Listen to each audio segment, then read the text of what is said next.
Hello, today we're going to talk about Module 13, the case study. Mr. Barely, the new parent lead for the Bridell Foundation, wanted to raise the most money a school in the Bridell district has raised. He also wanted to support school improvement by raising money for innovative curriculum programs, in addition to the traditionally fundraised classes such as art, music, and foreign language. Mr. Barely, with the approval of the foundation, organized a raffle for cash fundraiser. The local sheriff heard word of this event and arrested Mr. Barely at the fundraiser. He was charged with a misdemeanor and put on probation. The legal and ethical issues of this case study is in almost every state, raffles need to be applied for, and most states have additional laws that need to be followed or procedures in place that need to be followed for raffle fundraisers.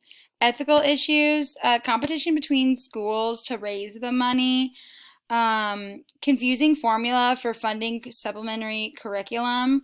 So it just seemed like the school didn't have a straightforward plan or policy or procedures for those fund for how do we raise those fundings. Principal, somewhat lack of involvement. He did meet with Mr. Barely when he took on the role as the lead, but didn't have much involvement past that. And like I said, just too basic of a policy leads to so many ethical issues. In short, Mr. Barely was arrested and charged with a misdemeanor at a raffle for cash fundraiser and attempts to raise money for the Bridell Elementary School. People, Carlos Santos is the principal at Bridell Elementary School. Mr. Barely is the new lead to Bridell Foundation. Mr. Morley is the president of the foundation at another elementary school and has kind of a competition with Mr. Barely that leads back to their college days. There's 600 students at the elementary school. Then there are other Bridell Foundation members, the school site curriculum committee, and then the one that spearheads it is one of the elementary school lead teachers, but we don't know who that is or much about that person. The local sheriff. Then unknown facts, specific staff members, the previous lead for the foundation, other foundation members, and other school site curriculum committee members. We also don't know specific students. We do know that it's a diverse community, and it's in the middle of a town. There are 6 elementary schools, 2 middle, and 1 high school. We don't know specific demographics, specific location, size of town, rural, urban, or suburban, and we don't know the socioeconomic status. Facts about the program. We know that the elementary school goes from kindergarten to 5th grade, and their curriculum focuses on basic skills. Foundation's goals is to create innovative curriculum programs to add to the curriculum. We don't know if it's public or private, but we can assume that it's public, and we don't know the type of innovative curriculum programs that they want to integrate. Yes, the decision could be damaging to the stakeholders. Carl Santos has an important stake due to the funding of his school. Mr. Barely has a stake due to his legal problem, as well as failing to raise money for the school as part of his role. The 600 students are affected by not having the funds needed to reach their educational needs. Bridell Foundation members because they approved for the raffle for cash. The school site curriculum committee members because they lost out on their funds for the curriculum at the school. All stakeholders have been informed due to the news being in the paper, but not yet consulted. I could learn more about the situation, but know enough to make a decision. So, options and consequences: no action, fire Mr. Barely, for lack of a better term. Learn from mistakes, create a clear fundraising policy, and rehost the raffle correctly. No action, just chalk it up to mistake. I can't really think of any pros of this.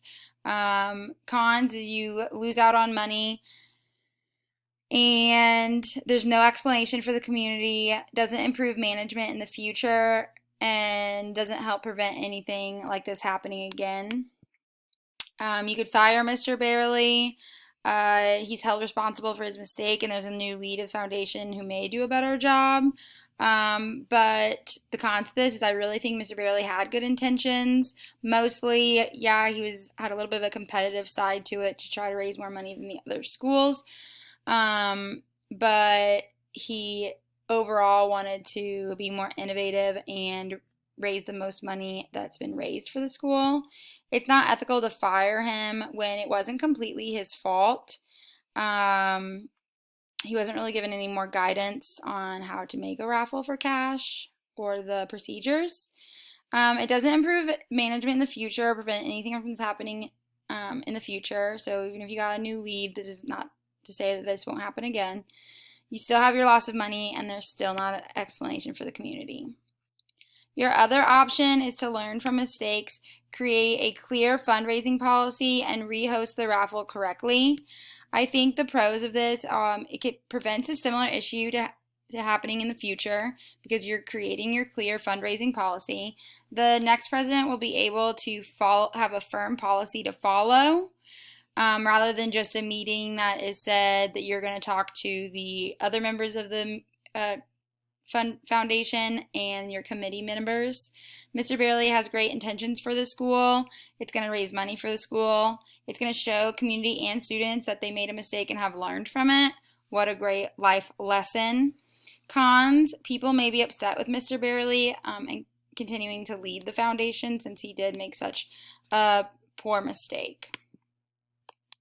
I think the best option is option number 3. Mr. Santos creates a policy that involves all stakeholders and requires local authorities to approve of fundraisers, and not just for raffles, but in general, any type of fundraiser, just a better policy for all stakeholders involved because there are so many committees and people that are involved in these fundraisers. Mr. Barely is given a second chance to host a raffle fundraiser that is legal.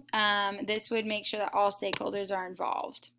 Implementing this decision, Mr. Santos would meet with the Bridell Foundation members and school site curriculum committee and create a school policy that would prevent issues similar to this incident to occur. Mr. Santos would meet with Mr. Barely and go over the legal issues with his raffle for cash fundraiser and give him the opportunity to fix his mistake. Mr. Santos will communicate and apologize to the community and explain the school's next step. If Mr. Barely is unable to organize or doesn't want to organize a fundraiser due to the embarrassment of his first attempt, or he can't because of his probation, then another president would need to be placed in that position, but you would still do all of the same things, just with somebody other than Mr. Barely. Okay, and that is all I have for you. Thank you very much for watching, and have a wonderful day.